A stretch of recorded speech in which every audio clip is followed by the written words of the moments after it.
All in the world of stock marketing. दोस्तों, आज हम स्टॉक मार्केट यानी शेयर बाजार के बारे में सब कुछ बेसिक जानने वाले हैं। बहुत सारे वीडियोस में कौन से शेयर लेने चाहिए, क्या करना चाहिए, सब कुछ बताया जाता है, लेकिन उसकी बेसिक नॉलेज बहुत बार नहीं दिखाई देती। तो इसके लिए आज हम बिगिनर है, जो कोई स्टार्ट भी करना चाहता है खुद की फाइनेंशियल जर्नी, जिसे इन्वेस्टिंग करना स्टार्ट ही करना है, बस उसके लिए, उन सब लोगों के लिए ये एकदम बिगिनर वाला बेसिक सा कोर्स है कि जिसमें पता चलेगा कि बेसिक जो जो टर्म्स है वो आपके क्लियर हो जाएंगे और स्ट्रेटजी क्या होती है, फंडामेंटल्स क्या होते हैं, ये सब कुछ इस वीडियो में हम पूरा कवर करने वाले हैं। तो पहले तो चलते हैं हमारे मॉड्यूल के ऊपर। हमारे स्टॉक मार्केट के मैंने 10 मॉड्यूल डिजाइन किए हुए हैं, जहां में मैंने पूरा स्टॉक मार्केट उसमें इन्वॉल्व किया है। जो भी टर्मिनोलॉजी है वो आपको समझ में आ जाएगी। तो इसका मैं एक वीडियो हर रोज डालने वाली हूँ, क्योंकि ये हम सीरीज बनाने वाले हैं। स्टॉक मार्केट जिसे भी समझना है, अगर आपका कोई दोस्त हो तो या फिर कोई रिलेटिव हो तो उसे भी आप शेयर कर सकते हो। बेसिक और सिंपल नॉलेज में शेयर मार्केट समझाया जाएगा, ताकि आपको इन्वेस्टिंग के लिए स्टार्ट कर सके। देखिए दोस्तों, बहुत बड़ा हमारा जो इन्वेस्टिंग रहता है वो हम रियल एस्टेट भी करते हैं और शेयर मार्केट भी करते हैं। लेकिन शेयर मार्केट में अगर आपके पास थोड़ी भी अमाउंट है तो भी आप इन्वेस्ट कर सकते हो, और कंपाउंडिंग का असली खेल सिर्फ शेयर मार्केट में देखने को मिलता है, और वर्ल्ड्स 8 वंडर कहा जाता है कंपाउंडिंग। तो इसके लिए शेयर मार्केट जानना और समझना बहुत जरूरी है। तो जो भी बेसिक से स्टार्ट कर रहा है उनके लिए शेयर मार्केट का ये बेसिक्स कोर्स बहुत ज्यादा हेल्पफुल होने वाला है। तो आई होप आप भी इस चैनल को सब्सक्राइब कर देना और शेयर कर देना उन सबको जो भी लोग इस शेयर मार्केट को बहुत ज्यादा कठिन समझते हैं या फिर जुआ समझते हैं। उन सभी लोगों को ये शेयर कर देना, ताकि वो भी इन्वेस्टिंग की जर्नी खुद की स्टार्ट कर सके। हमारे जो मॉड्यूल्स है उसमें से 10 मॉड्यूल है, उनमें से पहला मॉड्यूल है इंट्रोडक्शन ऑफ स्टॉक मार्केट। आज हम सिर्फ क्या है स्टॉक मार्केट, उसके बेसिक्स के बारे में जानने वाले हैं, जिससे आपको समझ में आएगा कि आखिर स्टॉक मार्केट वर्क कैसे करता है और क्या होता है। तो पहला क्वेश्चन है, व्हाट इज स्टॉक मार्केट। तो स्टॉक मार्केट है क्या। तो इसके लिए दोस्तों हमें पहले जाना पड़ेगा स्लाइड के ऊपर। तो समझते हैं। यस, ये देखिए दोस्तों, ये मानो स्टॉक मार्केट क्या है। अब आपको कुछ पता नहीं है, कुछ भी पता नहीं, लेकिन एक कंपनी तो पता हो सकती है। तो एक कंपनी है जिसकी वैल्यूएशन है 1000 करोड़। कोई भी कंपनी आप ले सकते हो, उनकी वैल्यूएशन है 1000 करोड़। लेकिन जब वही कंपनी को क्या करना है, एक्सपांड करना है, ग्रो करना है, तो उनके लिए उन्हें पैसे की ज्यादा जरूरत है।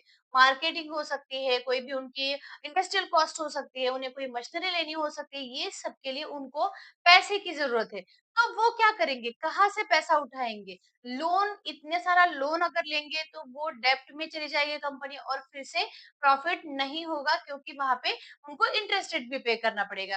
तो इसके लिए वो कंपनी क्या करेगी कि मानो उस कंपनी को 300 करोड़ उठाने हैं, इतने पैसे की अमाउंट जरूरी है। तो वो क्या करेगी, अगर उनका वैल्यूएशन 1000 करोड़ है, तो उसमें से वो 700 करोड़ की वैल्यूएशन वाली कंपनी इक्विटी शेयर्स वो खुद के पास रखेंगे, और 300 करोड़ वो बेच देंगे। मतलब वो बेचने के लिए तैयार। अभी बेचेंगे कैसे, ये क्या 300 करोड़ को खरीदने के लिए कोई भी तैयार हो जाएगा, या फिर वो इतनी छोटी अमाउंट तो है नहीं कि कोई भी ले लेगा।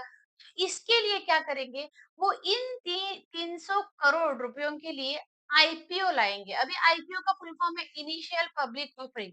अब ये जो 300 करोड़ है, वो 300 करोड़ वो क्या करेंगे कि ये पब्लिक इशू कर देंगे। पब्लिक इशू मतलब कोई भी खरीद सकता है, नो क्राइटेरिया, कोई भी उसे परचेस कर सकता है। तो इसके लिए वो पब्लिक इशू कर देंगे। इसी को कहते हैं initial public offering.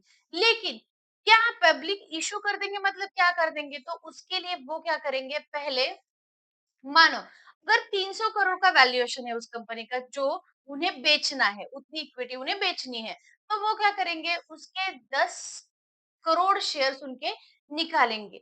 10 crore shares अगर उनको करोड़ को करोड़ गया, जीरो को जीरो गया, तो उनका क्या होगा, पर शेयर की वैल्यू हो जाएगी 30 रुपीज। मतलब एक शेयर मिल रहा है 30 रुपए में। तो एक शेयर अगर 30 रुपए में मिल रहा है तो कोई भी बंदा इसे खरीद सकता है, कोई भी इसे ले सकता है। तो वो क्या करेंगे, ठीक है ये मैंने ऑफर किया कि 30 रुपए को वो शेयर मिल रहा है। मतलब जब भी आईपीओ निकलता है तो उनका एक बिड प्राइस तय रहता है कि 30 रुपीज का। वो उन उस कंपनी ने, XYZ कंपनी ने क्या किया, 30 रुपीज का एक शेयर निकाला। लेकिन क्या एक शेयर आईपीओ में मिल सकता है? नहीं।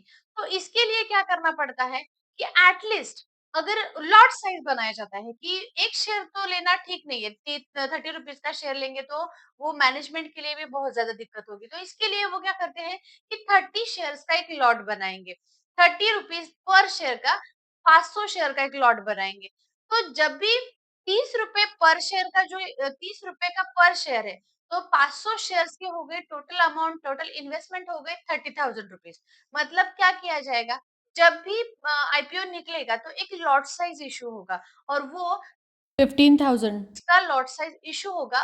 वो अगर आपको मिलता है तो आपको 30 रुपए पर शेयर के 500 शेयर मिल जाएंगे। ये होता है आईपीओ में। और बहुत बार तो ये भी कहा जाता है कि आईपीओ से बहुत ज्यादा पैसे कमाए भी जा सकते हैं। हो भी सकता है, नहीं भी हो सकता है। ये कंपनी के फंडामेंटल्स और अदर बहुत सारे थिंग पे डिपेंड रहता है। लेकिन इनिशियली आप ये समझ गए कि आईपीओ क्या होता है और कैसे एक शेयर 30 रुपए का कैसे निकल के आया, ये सब आपने देख लिया। अब लॉट साइज में जब ऑफर होता है तो उसके लिए अलग अलग अलग कैटेगरीज होती है, वो भी हम आके देखने वाले। लेकिन अभी ये जो बेसिक है, बेसिक आपको समझ में आ गया। Stock market, what is stock market? तो क्या है कि इंडिया में अभी स्टॉक मार्केट यानी शेयर बाजार हो गया। जैसे हम लोग मंडी में जैसे कोई भी सब्जी लेते देते हैं और पैसा लेते हैं, लेकिन यहाँ पे क्या होगा, स्टॉक मार्केट में एक ऐसा शेयर बाजार है जहाँ पे नेशनल स्टॉक एक्सचेंज और बॉम्बे स्टॉक एक्सचेंज, ऐसे दो स्टॉक एक्सचेंज है जहाँ पे शेयर्स की खरीदी और बिकवाली की जाती है। तो क्या होता है यहाँ पे, कोई किसी को भी अगर लेना है तो वो एनएससी से भी ले सकते हैं, बीएससी से भी ले सकते हैं और उनके प्राइस के अनुसार ले सकते हैं। तो इसके लिए इम्पोर्टेंट है कि आप यहाँ पे स्टॉक एक्सचेंज में आपको रजिस्ट्रेशन होना जरूरी है और वो आपका फोलियो नंबर भी आपको मिल जाता है। अगर एनएससी पे, बीएससी पे, कहीं पे भी स्टॉक मार्केट के किसी भी ब्रोकर पे आप अगर रजिस्ट्रेशन करवाते हो तो उसका डायरेक्टली रिकॉर्ड रजिस्ट्रेशन एनएससी या बीएससी पे होता है। How the stock market works? Stock market work कैसे करता है? हमने समझा कि एक कंपनी है जिनको खुद की ग्रोथ करनी है, उसके लिए उन्होंने क्या किया, 300 करोड़ का वैल्यूएशन का इक्विटी उन्होंने पब्लिक के लिए ऑफर कर दिया। पब्लिक ने वो उठाया, लेकिन वो कहाँ से उठाएगी, नेशनल स्टॉक एक्सचेंज से या फिर बीएसए स्टॉक एक्सचेंज से? तो देखिए दोस्तों, अभी जो बायर्स है वो कौन है, पब्लिक है, वो बायर है। और सेलर्स कौन है, कंपनी के जो होल्डर है वो है सेलर्स। वो क्या करते हैं, वो एक मिडल मैन को अपॉइंट करते हैं। मिडल मैन को है, कौन है, एनएससी, बीएससी। लेकिन उसके भी बगल में क्या होता है कि जब भी बायर्स, उनको बाय करना होता है, सेल मतलब बाय करना होता है शेयर। मानो 30 रुपए के शेयर किसी ने आज बाय कर लिया, लेकिन क्या हुआ, आफ्टर 1 वीक उसे लगा कि नहीं यार मुझे बेच देना चाहिए, मुझे जल्दी जल्दी पैसे चाहिए क्योंकि मुझे अभी जरूरत है। तो वो क्या कर देंगे, फिर से सेल कर देंगे। तो क्या होगा, अगर शेयर की उस प्राइस बढ़ती है तो उन्हें मुनाफा हो जाएगा और अगर शेयर की प्राइस घटती है तो उन्हें लॉस हो जाएगा। तो इसके लिए वो क्या करते हैं, एक ब्रोकर अपॉइंट करते हैं कि चलो हम ऐसे तो आपको नहीं दे सकते। एनएससी बीएससी क्या कहेगी कि मैं हम आपको ऐसे तो नहीं दे सकते, आपको ब्रोकर के थ्रू आना पड़ेगा। ब्रोकर के थ्रू आ सकते हैं तो वहां पे बायर भी है, सेलर भी है। अगर कोई बाय करने वाला है तो कोई सेलर भी है। मतलब ए जब ए लेगा तो वो बी को बेचेगा, बी लेगा तो वो सी को बेचेगा, सी लेगा तो वो डी को बेचेगा। ऐसे वहां पे ब्रोकर होते हैं उनके पास बहुत ज्यादा बायर्स भी होते हैं और बहुत ज्यादा सेलर्स भी होते हैं। मतलब जब भी हमें अगर स्टॉक मार्केट में एंट्री करनी है तो हमें क्या करना पड़ता है, पहले तो किसी भी ब्रोकर के ऊपर हमें रजिस्ट्रेशन करना पड़ता है, वहां पे हमारा डीमैट अकाउंट खोलना पड़ता है। जब तब जाके हम लोग स्टॉक में इन्वेस्ट कर सकते हैं। और कुछ ब्रोकर के नेम से ग्रो हो सकता है, जेरोदा हो सकता है, एंजल ब्रोकिंग है, एंजल वन है। बहुत सारे प्लेटफ़ॉर्म हैं जो ब्रोकर का काम करते हैं, वो हमारे बिहाफ़ पे काम करते हैं। मतलब वो हमारे बिहाफ़ पे एनएससी से शेयर्स उठाते हैं और ब एनएससी को ही शेयर बेचते हैं। तो वहाँ पे हमारा ब्रोकरेज चलता है। मतलब वहाँ पे हमारा ब्रोकरेज जब भी हम कोई अमाउंट बेच देते हैं शेयर, तब भी हमारा ब्रोकरेज कुछ कट जाता है। उनकी एनुअल फीस होती है, वो काम करते हैं ब्रोकर। जो भी हमारे मोबाइल एप्लीकेशन है, वो सारे ब्रोकर हैं। तो ये जो स्टॉक मार्केट है वो सप्लाई एंड डिमांड के बेसिस पे काम करता है। मतलब मानो अगर कोई भी न्यूज़ आती है या फिर कुछ भी ऐसा डिमांड बढ़ जाती है। जब भी किसी भी प्रोडक्ट की डिमांड बढ़ जाती है। मतलब अगर कभी भी इलेक्ट्रिक व्हीकल उनकी अगर डिमांड बढ़ गई तो क्या होगा, जो भी इलेक्ट्रिक व्हीकल वाले जो शेयर्स है उनकी प्राइस अपने आप से बढ़ने लगती है। मतलब क्या हो जाता है, वो ज्यादा से ज्यादा वो डिमांड में आ जाते हैं और उनकी शेयर प्राइस बढ़ जाती है। तो अगर हम वहां पे इन्वेस्टेड रहते हैं तो हमें प्रॉफिट हो जाता है। लेकिन अगर उसी टाइम पे सप्लाई नहीं हो पाता तो क्या हो जाता है, फिर से वो जो भी स्टॉक है वो क्या हो जाता है, डाउन ट्रेंड में चला जाता है। तो इसके लिए भी अगर स्टॉक हम परचेस कर रहे हैं तो उसके सप्लाई और डिमांड इन दोनों को भी अच्छी तरह से देखना पड़ता है कि एफएमसीजी सेक्टर वाले जो भी कंपनीज होती है उनकी डिमांड तो लगभग 12 मंथ तक पूरे साल भर चलती है। लेकिन कई कई ऐसे भी प्रोडक्ट है जो ओकेजनली यूज किए जाते हैं या फिर ओकेजनली वो चलते हैं। तो इस वजह से क्या होता है, वो शेयर्स भी नीचे आ जाते हैं या फिर ऊपर भी जा सकते हैं। नेक्स्ट हम चलते हैं स्टॉक मार्केट टर्मिनोलॉजी। तो कौन कौन सी है टर्मिनोलॉजी? अब देखिए, हम लोग क्या कहते हैं कि मेरे पे स्टॉक है, लेकिन हम अगर किसी भी एक कंपनी के 30 शेयर्स लेते हैं तो उन्हें शेयर्स कहा जाता है, स्टॉक नहीं। अगर मेरे पास 30 शेयर्स है तो मैं कहूंगी कि मेरे पास एक्स वाई जेड कंपनी का स्टॉक है। लेकिन मेरे पास एक्स वाई जेड कंपनी के 30 शेयर्स है।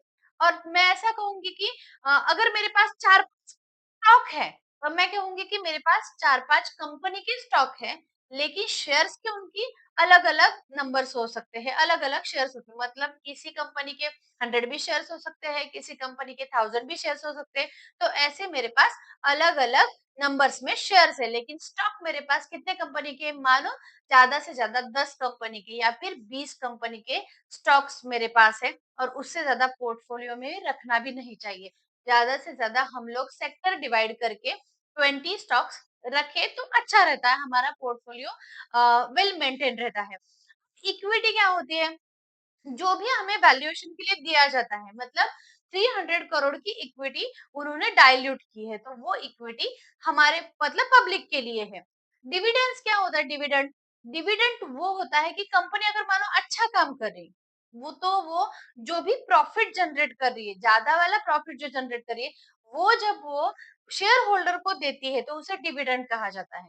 मतलब कोई भी कंपनी अगर अच्छे से परफॉर्म कर रही है तो बहुत सारे गवर्नमेंट के शेयर्स रहते हैं, जिनकी कंपनी अगर अच्छा परफॉर्म करती है तो उनके डिविडेंड्स भी मिल जाते हैं। राकेश झुनझुनवाला का नाम आपने जरूर सुना होगा। और उनका तो बहुत सारा इनकम सोर्स ही डिविडेंड के ऊपर है कि ऐसे कंपनी अपना प्रॉफिट शेयर होल्डर के साथ शेयर करती है।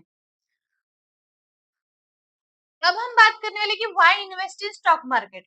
इसके लिए इम्पोर्टेंट है कि क्यों हमें स्टॉक मार्केट अपन प्रेफरेंस क्यों देना चाहिए, कि इसका बहुत ज्यादा ग्रोथ पोटेंशियल है।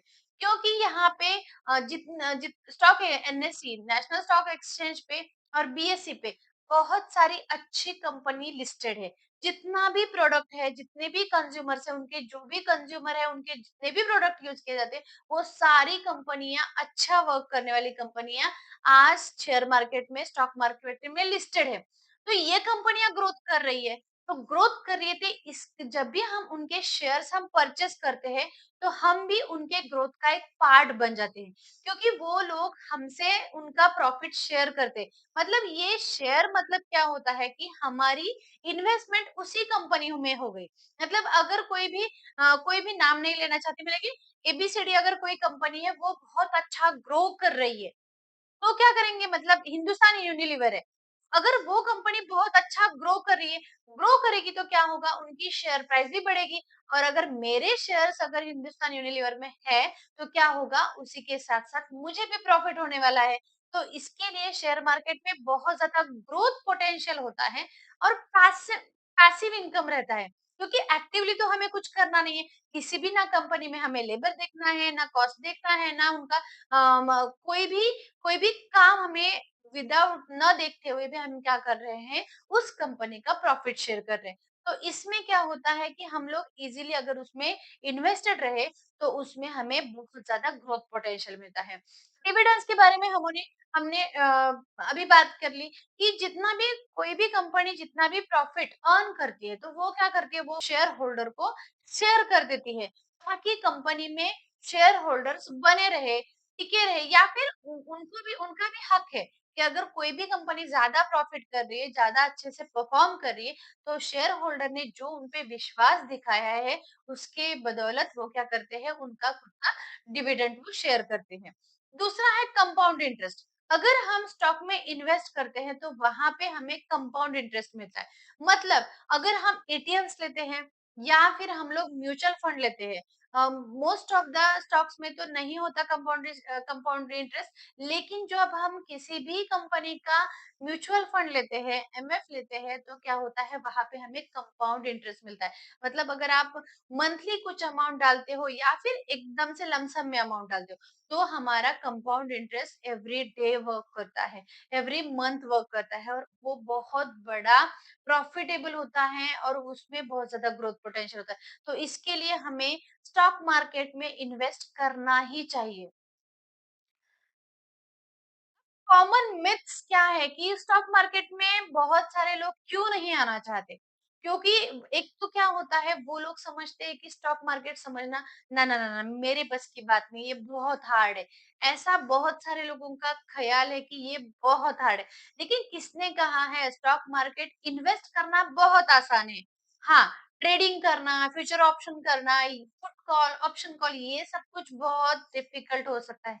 लेकिन इन्वेस्ट करने के लिए बहुत आसान है, और इसी वजह से बहुत सारे लोग शेयर मार्केट में आना नहीं चाहते। लेकिन उसके बहुत सारे फायदे हैं, जो हमें इनकम जनरेट करने में हेल्पफुल रहते हैं। तो इसका पहला जो मिथ्स है, वो है गैम्बलिंग, कि कोई भी चलो शेयर मार्केट में सट्टा की तरह देखा जाता है, सट्टे बाजार की तरह, कि चलो इसका लक था तो इसको लग गया। लेकिन ऐसा नहीं है। अगर हम वेल प्रिपरेशन, वेल प्लानिंग के साथ अच्छे से फंडामेंटल एनालिसिस करके, स्टडी करके अगर हम किसी भी कंपनी में इन्वेस्ट करते हैं, तो ये हमारा का लर्निंग हुआ। ये कोई गैम्बलिंग नहीं है कि उठाओ पत्ताओ दिखाओ, ऐसे कुछ नहीं है। ये हमारा कोर स्टडी है, जो हमें कहता है कि ये कंपनी आने वाले दिनों में अच्छा ग्रो करेगी, अच्छा परफॉर्म करेगी। इस कंपनी के जो भी गुड्स है, उनके लिए डिमांड मार्केट में रहेगी। जब हम ऐसा सोचते हैं, तब वो गैम्बलिंग नहीं है, ये हमारी लर्निंग है। ये हमारी स्टडी है, जो हमें पैसिव इनकम जनरेट करके दे रही है। तो हमारे अगर सोचने का नजरिया बदल जाए, तो 100% स्टॉक मार्केट हमें गैम्बलिंग नहीं नजर आएगा। स्टॉक मार्केट एक हमें इनकम सोर्स जनरेट करने का एक जरिया नजर आएगा। और उसमें होती है रिस्क की राइड। बहुत सारे लोग सोचते हैं कि शेयर मार्केट बहुत रिस्की है यार, बहुत पैसा जा सकता है। और मैंने तो बहुत सारे ऐसे, मैंने स्टार्टिंग के फेज में बहुत सारे लोगों से सुना कि मैंने 5 लाख गँवा दिए, 10 लाख गँवा दिए। ऐसा नहीं होता। अगर आप प्रिपेयर प्लान के साथ, वेल स्टडी के साथ, और छोटे से अमाउंट से आप अगर शेयर मार्केट में स्टार्ट करते हो, तो आप अच्छा खासा पैसा जनरेट कर सकते हो, और उसी के साथ-साथ समझ तो सकते हो कि इन्वेस्टिंग क्या है। अगर आप लॉन्ग टर्म के लिए इन्वेस्टेड रहना चाहते हो, तो वो तो बहुत ज़्यादा प्रॉफिटेबल होता है। अगर आप कोई भी रिस्क नहीं लेना चाहते, या फिर आप नहीं चाहते कि हर रोज मैं देखूं ये ऊपर जा रहा है, ये नीचे जा रहा है, मैं ये कैंडलस्टिक पैटर्न जानूं, ये सब अगर आप नहीं चाहते, तो म्यूचुअल फंड में इन्वेस्ट कर सकते हैं, जो भी आपको अच्छा लगे, जिसका एग्जिट लोड कम हो, और रिटर्न्स जहाँ जिस म्यूचुअल फंड ने रिटर्न रिटर्न ज्यादा जनरेट किए हैं, वहां पे आप इन्वेस्ट कर सकते हो। तो ये रिस्की भी नहीं होता, आप आसानी से खुद का पैसा वहां पे डाल भी सकते हो, और नथिंग टू वरी।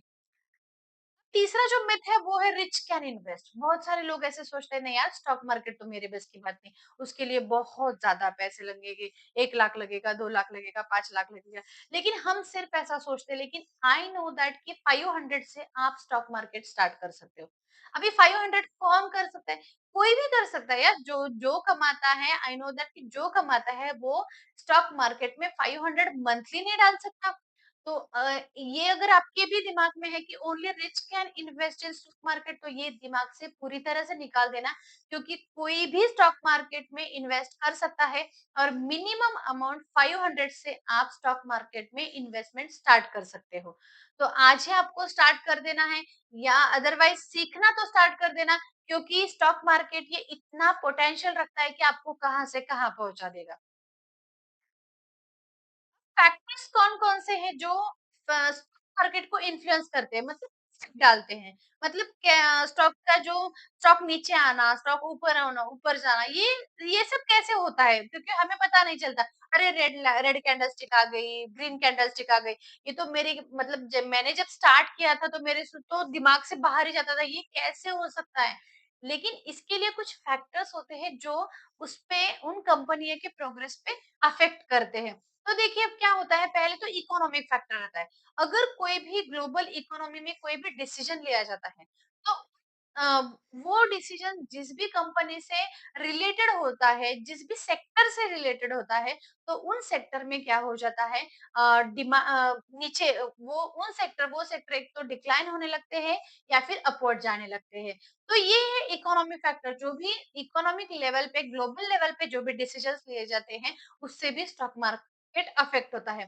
अभी जियोपॉलिटिकल फैक्टर्स के बीच में जब भी कोई पॉलिटिकल इश्यू आ जाता है, तो वो भी हमारे स्टॉक मार्केट को अफेक्ट करता है। जैसे हमें करता है वैसे नैस्डैक को भी करेगा। अदर जितने-जितने कंट्रीज के जो भी स्टॉक एक्सचेंज है, उन सबको वो अफेक्ट करता है। Foreign foreign institutional investor, FII, ये बहुत इंपॉर्टेंट थिंग है कि जो भी जब भी अगर एफआईआई है वो बहुत ज्यादा क्वांटिटी में हमारे स्टॉक मार्केट में इन्वेस्ट करते हैं। अगर वो खुद का पैसा एकदम से निकाल ले तो इसका बहुत बड़ा इन्फ्लुएंस हमारे स्टॉक मार्केट पे हो जाता है और हमारा स्टॉक मार्केट डिक्लाइन होने लगता है, नीचे नीचे आने लगता है और क्या हो जाता है, मार्केट क्रैश होने की संभावना बढ़ जाती है। इन्फ्लेशन, जब महंगाई का दर बढ़ने लगता है, तब क्या होता है, महंगाई का दर बढ़ने की वजह से लोगों की परचेसिंग वैल्यू कम हो जाती है और खरीदी शॉपिंग न करने की वजह से क्या होता है, कंपनी के प्रॉफिट्स पे उसका इफेक्ट पड़ता है और उस वजह से क्या होता है, फिर से कंपनी का जो प्रॉफिट वैल्यू अगर कम हो जाती है तो उनकी शेयर प्राइस भी डिक्लाइन होने लगती है, कम होने लगती है। डिमांड और सप्लाई पे डिपेंड करता है कि अगर कंपनी में अगर किसी भी गुड्स की डिमांड बढ़ जाती है तो उस कंपनी की शेयर प्राइस ऑटोमेटिकली बढ़ जाती है। और इन्वेस्टर सेंटिमेंट, कभी-कभी क्या होता है, इन्वेस्टर ऐसा सोचता है कि चलो यार अब बहुत सारे लोग मिलके, मतलब क्या होता है कि वैसे कुछ पॉलिटिकल इश्यू बन जाता है या फिर इकोनॉमिकल इश्यू बन जाता है और तब इन्वेस्टर लोगों के माइंड में आ जाता है, चलो नहीं हम लोग क्या करते हैं, रिन्यूएबल एनर्जी सेक्टर में ही मैं तो सारा पैसा रिन्यूएबल एनर्जी सेक्टर में ही डालूंगा।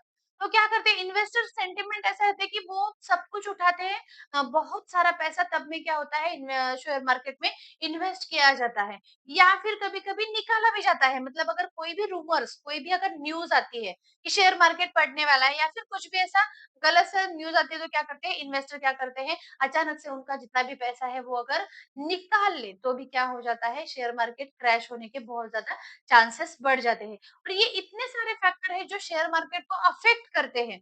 लेकिन इसके बावजूद भी अगर सिस्टमैटिक प्लान के ज़रिए अच्छे से फंडामेंटल एनालिसिस करके, कंपनी का चार्ट पढ़ के अगर समझा जाए, तो हम लोग स्टॉक मार्केट में बहुत अच्छे से इन्वेस्ट कर सकते हैं।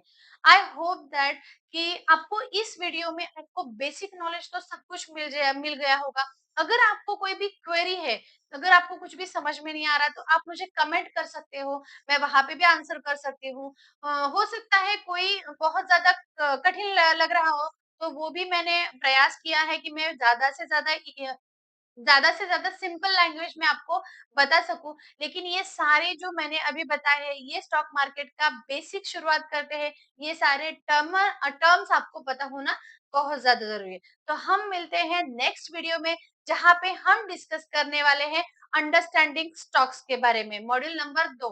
तो गाइस मिलते हैं नेक्स्ट वीडियो में। इस चैनल को सब्सक्राइब ज़रूर कर देना और शेयर कर देना उस फ्रेंड को जो अभी भी शेयर मार्केट के नाम से भी डरता है, क्योंकि यहाँ पे डरने वाली तो कोई बात ही नहीं है।